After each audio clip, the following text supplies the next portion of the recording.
Et salut les amis. Alors aujourd'hui, nouvelle vidéo. On va faire une vidéo de cuisine avec plus pâtisserie même. Alors pour cette vidéo, on va faire un fondant au chocolat, très simple, très basique de chez Nestlé. Hein. Ils ne sponsorisent pas, mais bon, comme c'est dans leur paquet gâteau, on va faire ça. Alors pour ça, il faut une tablette de chocolat Nestlé, donc 100 grammes, chocolat noir, une tablette, enfin 100 grammes de beurre, 50 grammes de farine, 100 grammes de sucre. Mais comme le sucre c'est le seul produit qu'on peut diminuer en nombre pas très important, il ne change pas la texture du truc, c'est juste pour sucrer. J'en ai mis moins, j'ai mis 75 grammes.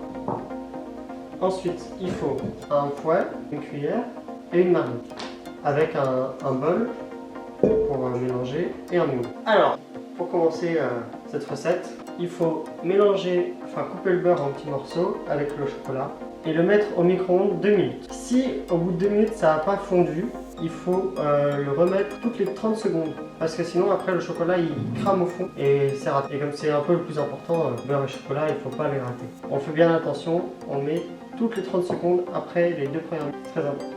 Donc, bien entendu, on a été préchauffer le four à 200, thermostat 6. Donc, ensuite, dans notre bol, après avoir mélangé, bien mélangé pour que ça soit homogène, le beurre et le chocolat. Voilà, on mélange bien. Le but c'est que ça soit le plus homogène possible. Donc on mélange bien énergiquement, il faut que ça fasse une espèce de... Ouais, comme si le gâteau était déjà fini. Voilà, vous inquiétez pas, quand vous sortez du micro-ondes, s'il reste quelques morceaux, c'est pas grave, ils fondront avec la chaleur du chocolat, avec la chaleur du reste.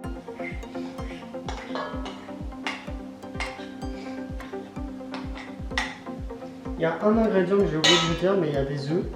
Il y en a 4. Donc je vais aller chercher et je reviens. Donc,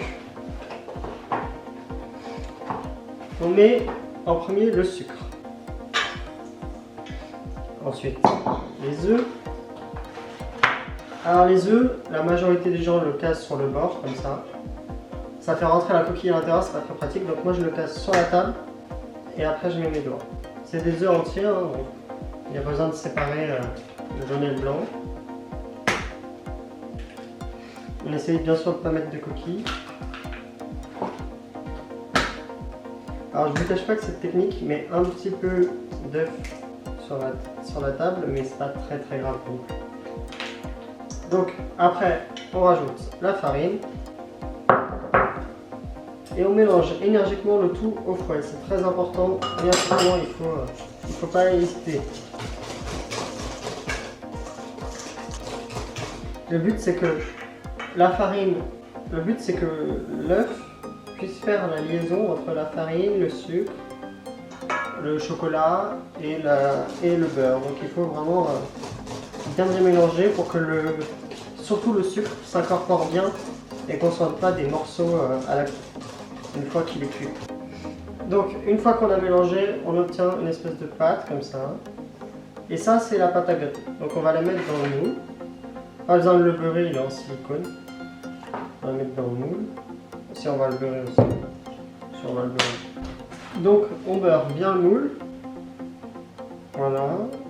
Une fois qu'il est bien beurré, on vient mettre le gâteau dedans. Et pour s'aider, on prend la maryse.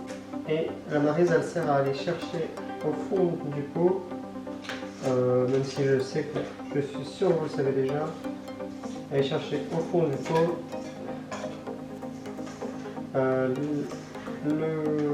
L'appareil. L'appareil, c'est la pâte à gâteau. Voilà. Une fois qu'on a mis la pâte à gâteau dans le moule, 10 à 12 minutes, histoire qu'il soit bien fondant. Et puis après, on le laisse reposer environ 30 minutes et on peut le manger. Et voilà. Donc je vous dis à la semaine, enfin à lundi.